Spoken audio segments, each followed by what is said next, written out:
गंवार सास। ममता ने अपने बेटे को पढ़ा लिखाकर बड़ा आदमी बनाया। अब वो शहर में अपने परिवार के साथ रहता है। एक दिन ममता का बेटा रोहन अपनी पत्नी आलिया से कहता है, अरे आलिया, सुनो, माँ अब से गांव में नहीं रहेगी। वो हमारे साथ यहीं रहेंगे शहर में। उनका कमरा आज नौकर से बोलकर अच्छे से साफ करवा देना। ओह, आज तो मेरी किटी पार्टी है, फिर मुझे जिम और फिर शॉपिंग। ठीक है, कल करवा दूंगी। अ, अच्छा, लेकिन माँ के सामने ये कपड़े नहीं चलेंगे। हाँ, तुम्हें साड़ी या सूट पहनना होगा। अरे बिल्कुल भी नहीं। मेरे मम्मी पापा ने इतना पैसा लगाकर शादी इसलिए नहीं की थी कि मैं अपनी मर्जी के कपड़े पहन ओढ़ भी ना सकूं। अरे चलो, गुस्सा मत हो, लेकिन कुछ दिन तो माँ की खुशी के लिए कर सकती हो ना। लेकिन आलिया मानती नहीं। माँ आती है सिंपल सी साड़ी, झोला और चप्पल पहनकर। अरे रोहन, मैं इनके साथ कैसे रहूंगी? मेरी फ्रेंड्स क्या कहेंगी? ये तो पूरी गंवार लग रही है। आलिया, माँ गांव में रहती थी इसलिए ऐसी हैं।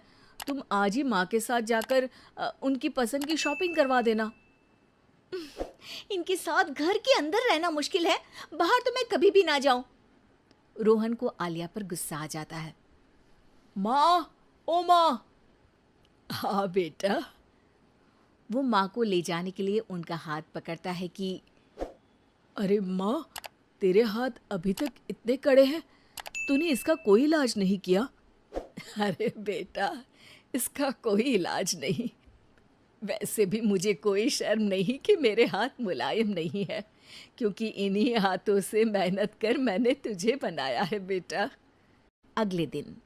माँ, मैं ऑफिस जा रहा हूँ। कुछ लाना हो तो आलिया को बोलकर फ़ोन करवा देना। रोहन के जाने के बाद, आप ना आज कमरे में ही रहिएगा, घर में पार्टी है, मेरी सहेलियां आ रही हैं, मैं उन लोगों के सामने आपको नहीं ला सकती हूँ। ठीक है बहू, लेकिन तुम कहो तो मैं कुछ खाने को बना दूँ तुम लोगों की पार्टी के लिए।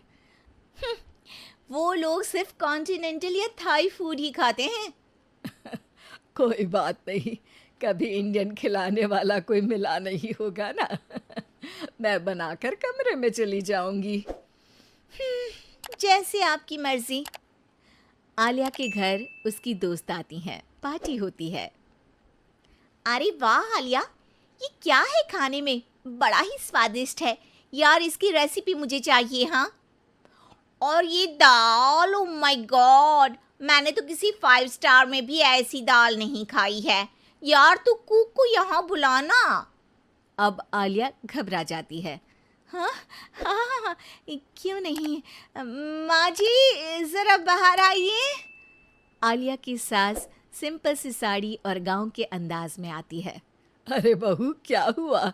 खाना पसंद नहीं आया क्या? बहू? अरे ये गांव से दिखने वाली औरत तुम्हें बहू क्यों बोल रही है? कौन है ये? वो हमारी नई नौकरानी है।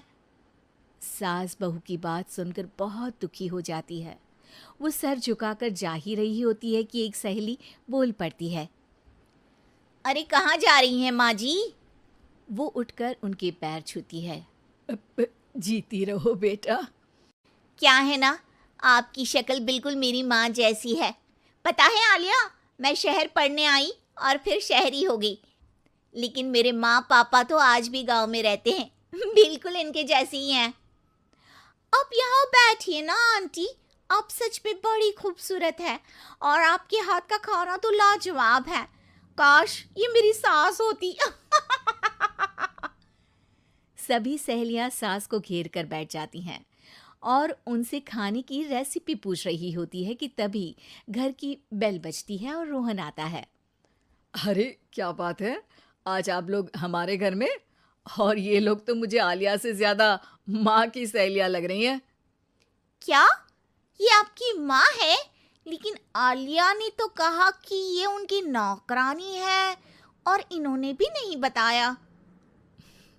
वो नहीं बताएंगी, क्योंकि उनके लिए बच्चों की इज्जत और उनकी खुशी सबसे पहले है। मुझे माफ कर दो, मुझे इन्हें तुम लोगों से मिलवाने में शर्म आ रही थी। कि तुम लोग क्या कहती। अरे अब तो हमें शर्म आ रही है कि तुम हम लोगों की सहेली हो।